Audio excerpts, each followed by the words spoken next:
Hey y'all, time for another video. In this one I am giving an old one an upgrade because I'm upgrading some old ones and creating some new ones. So it's mostly going to be upgrades of old ones, to be honest. I just wanted to introduce a few new ones just to spice it up. So this one is Refreshing Remedy that is scented with Jungle Gardenia. It's a super lovely fresh floral type fragrance and I'm a big fan. So with this one, obviously I'm changing to add the aloe vera juice, and actually I want to change the look of it. It will have the same colors, but I'm going to try a different swirl that actually I've done before, but I feel like I could have done a better job of. So yeah, I'm going to just be I'm going to try it out. We're going to see what happens. Wish me all the luck. Yeah, okay, let's get started. All right, let's make this soap. So first I'm measuring out my lye. I always weigh it out on a scale in grams. All right, now that that's done, I'm gonna go ahead and pour my aloe vera juice. I always weigh that out as well. And then I'm going to add some sodium lactate, which is basically liquid salt, and sugar. Both of those are to help with the fluidity of the soap. This is fluid process. And also they help to make a more bubbly, longer lasting, harder bar. I like dual purpose stuff, don't you? So I like to stir those in and just kind of make sure they're fully incorporated and dissolved before I add my lye to the liquid. Always add your lye to the liquid, never the other way around. So I like to go ahead and stir, and of course you have to stir. It's not because I like to, it's just required. But I like to stir it until it becomes sort of less milky-ish looking. It doesn't go all the way clear because it's not water, but less milky is good enough. I like to combine my melted oils and my lye mixture at 200 degrees, no less than 180.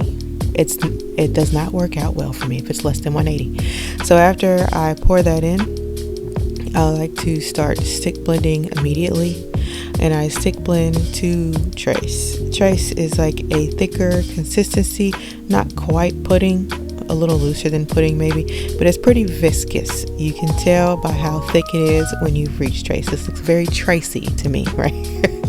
Okay, so I don't know why I like to add ease on the end of words, but it's just a thing. It's a thing. So you can see how thick that was in the way that the fluid is settled in there, that this is at trace.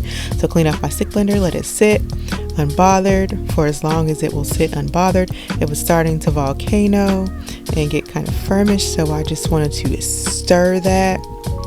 So here I'm going in with just the full on, let's get this together, let's get this done. Usually the first volcano is not when I go in and stir the soap to completion, but sometimes I get a little impatient. I'd be like, let's just do this. So I went ahead and just decided to finish this one up. It kind of phased from applesauce to mashed potato really fast. It was almost kind of hard to determine the different textures, if you will, but it's what happened. This is pretty close to Vaseline here. It's starting to get that sort of shiny look about it. It's what you want. To me, it also has a specific scent that I really can't describe, but if you've made enough soap, maybe you know what I'm talking about. So here I'm going to weigh out my Greek plain full fat yogurt. It does not have to be Greek or full fat, but you need it to be plain. Okay, trust me on this. So this also adds to the fluidity of the soap, and also it's just kind of nice. It's also just kind of nice. Okay, so I'm going to add that to my finished soap, and then I'm going to make sure it is fully incorporated. I really like to use a whisk when I mix my soap, but you don't have to use a whisk. You can use a spatula if that's what you prefer. What matters is that everything gets fully incorporated. How you decide to do that is up to you. So it's looking mighty fluid right here. This is really what I want to see. So now that that's fully incorporated, it's time to move on to preparing colorants and fragrances. So let me just get this stuff out of the way. I don't even know why I left this in the video, but I have some oils that I leave out of the recipe. It's usually olive oil. I reserve it for this purpose of adding the colorant. So that was like some kind of candy apple something, Grandma Smith apple, whatever. It's from Wholesale Supplies Plus. And so I just add that into the oil and just give it a good stir. I've just found that adding my colorants to oil first just keeps me from having weird chunks of color. It just makes a more fluid addition to the soap, if you will. That is titanium dioxide, which I find to be the best white in soaps. I really hate it because I feel like it's messy and impossible to get out or off of stuff, but it just really makes a really good vibrant white if that's what you're looking for. Okay, moving on. I really like activated charcoal for my black. I know there's black micas, I know there's white micas, but these I just find for my purposes, I feel like these are the materials or ingredients that work the best for my purposes. So I toss that into the oil as well and give it a good stir. We're all ready to go. Next, I'm going to clean myself up a little bit and add my fragrance oil, which is the Jungle Gardenia, which I've said before. I can't remember where I got that from. I was going to tell you, but I'm drawing a blank right now. Anyway, so I've measured that out, and now I'm going to clear everything up because it is time to add the fragrance into the mixture here. So I pretty much just unceremoniously dump it all in there and then take my whisk and thoroughly stir. And I kind of am aggressive with the stirring with this and very thorough with it, because I feel like if I do not take the time to really incorporate it in the soap, what happens is when I start separating it out to add my colorants, I'm ending up with some like loose fragrance at the bottom. I don't like that. So anyway, this is just me getting everything out the way so that I can now bring out my cups to start measuring out my soap for each colorant. So I have on my little sheet that you can see how much soap I want to go with each color. So obviously the larger amount of color will have the largest amount of soap. So here I am just divvying that out here so that I can get this all out of the pot into my cups and start adding my colors. And I like to be very exact about this just because I want it to be like the same quality every time. So I don't like to guess or eyeball it.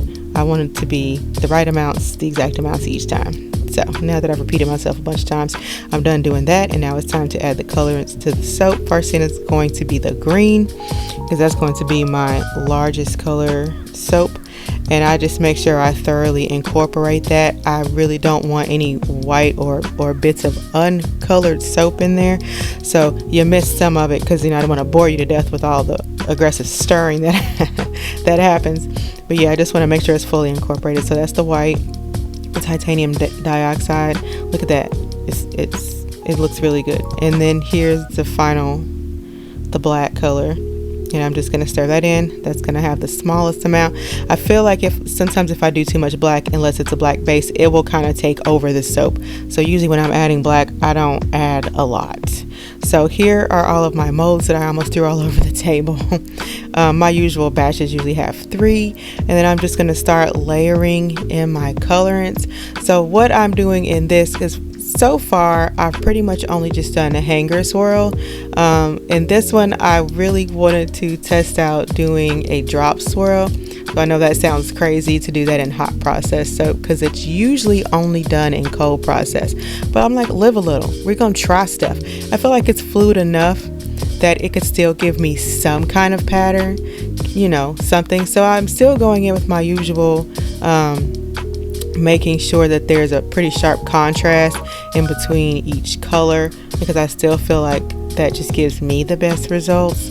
So I'm going in and just layering all the colors. I'm trying to hold my cups pretty high above the molds. It's probably hard to tell that I'm doing that in the video, but I like to hold them pretty high above the mold, and that's because I want the colorants to try to sink into each other to create that swirl pattern. So that's the method to my madness here as I go in and just continue to layer these colorants.